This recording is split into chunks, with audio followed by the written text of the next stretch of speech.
Good morning, my dear students. I hope you all are fit and healthy. So, dear students, as you know that we have started the chapter genetics.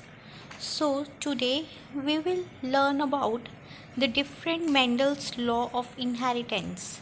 So, Mendel's law of inheritance, here you will learn about the laws that are related to explain similarities and differences in closely related individual.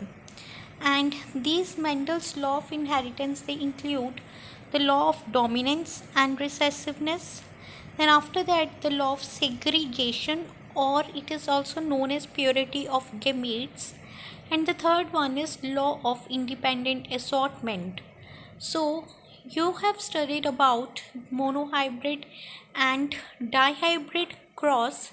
So to explain the law of dominance and recessiveness and the law of segregation or purity of gametes, monohybrid crosses used. And the law of independent assortment is it was explained by using the dihybrid cross. So let us see here first of all the law of dominance. So the law of dominance, it states that out of pair of contrasting characters present together, only one is able to express itself, while the other one remain masked.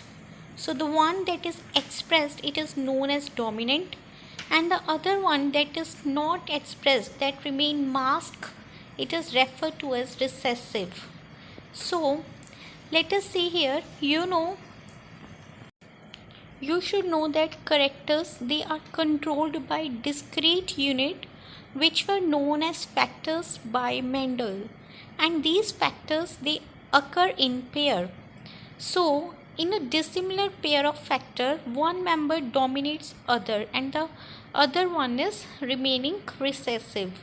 So in law of dominance you will learn about that how expression of only one parental character in monohybrid cross in F1 and expression of both in F2, and it also explains proportion of 3:1 which was obtained in monohybrid cross in F2 generation. So let us see here. So here you can see that when homozygous tall, that is with capital T, it is crossed with the homozygous dwarf with small t, then the F1 progeny which we obtained, it was heterozygous tall, that is with capital T and small t. Then on self-pollination of F1, that is capital T small t, when it is crossed with capital T and small t, that is heterozygous parents and they are heterozygous tall. When they are crossed, then F2 generation we receive and they show the phenotypic ratio, that is 3:1, and that is 3 were tall and 1 was dwarf.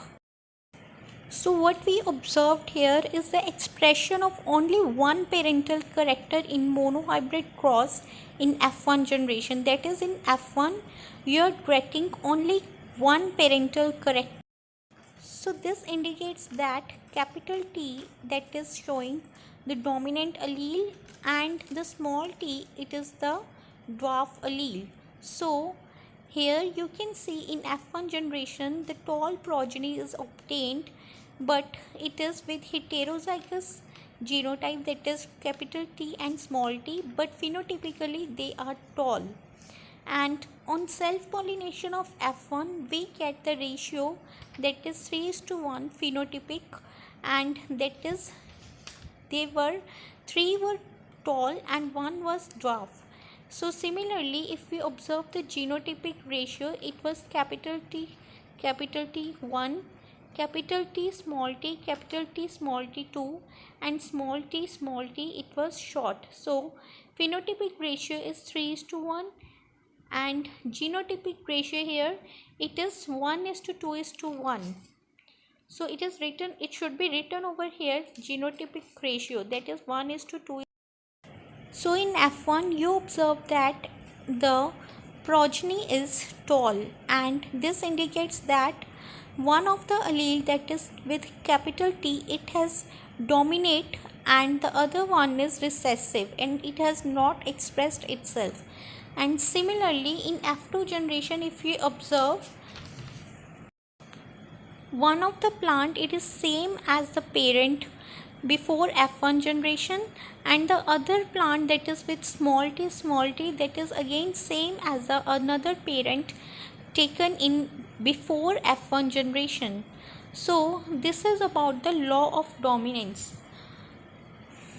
So this law explains that in a dissimilar pair of factor, only one member dominates over the other and the other one remains recessive.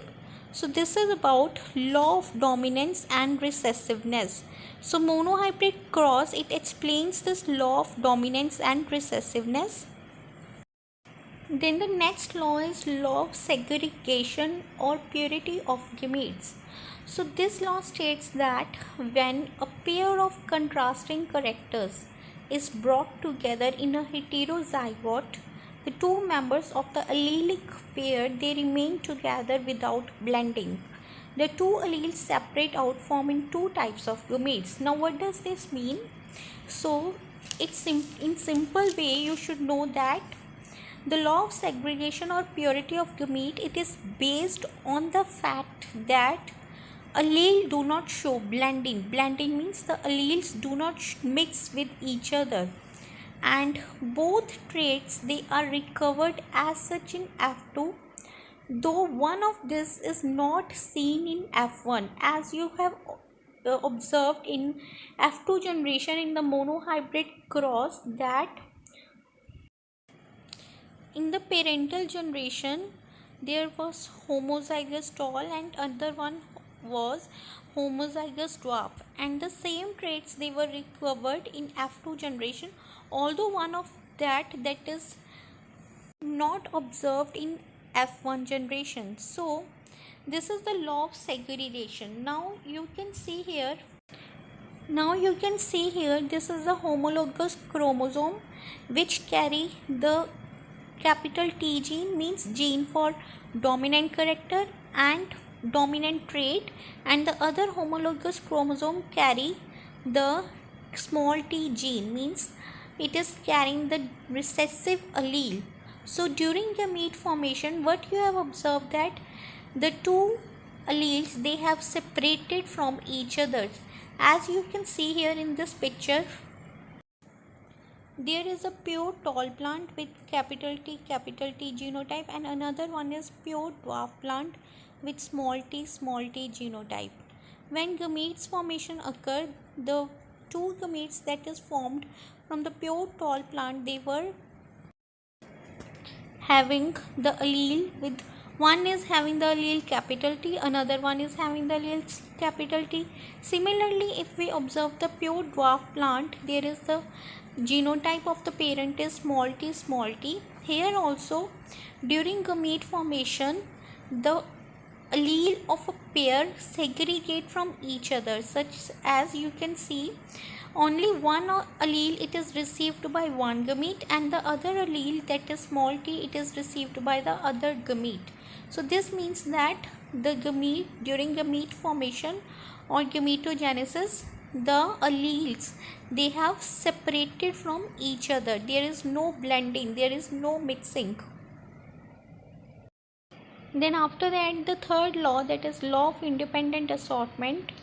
Now here it will be explained using dihybrid cross, and this law, it means that during gamete formation, the segregating pairs of unit factor, they are assorting independent of each other.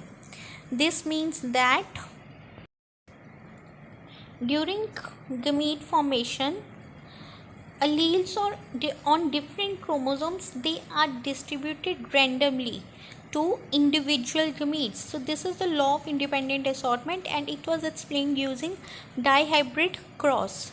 So dear students, today you have learned about the law of dominance and recessiveness. Another one you have learned about law of segregation or purity of gametes, and the third law, it is in law of independent assortment.